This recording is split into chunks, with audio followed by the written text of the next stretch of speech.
Ce matin, l'intersyndicale et la FCPE ont décidé pour la deuxième fois de boycotter le Conseil départemental de l'éducation nationale se tenant à la préfecture. Le premier boycott avait eu lieu le 15 février dernier. L'idée montrait leur opposition à la future carte scolaire 2012 et à la suppression de 27 postes dans le premier degré et de 8 dans les collèges au bois.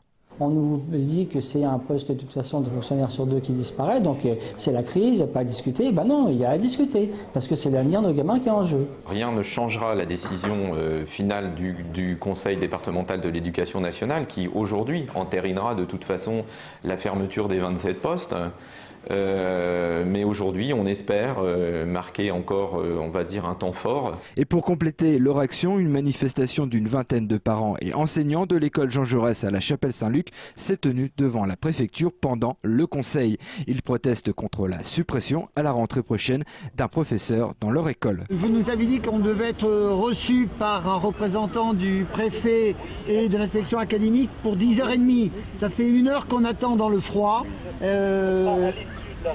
À l'issue de la réunion, mais apparemment elle est terminée, j'ai vu des gens sortir, non? C'est l'inspecteur d'académie qui finalement les recevra pendant une demi-heure. Il s'explique sur cette suppression.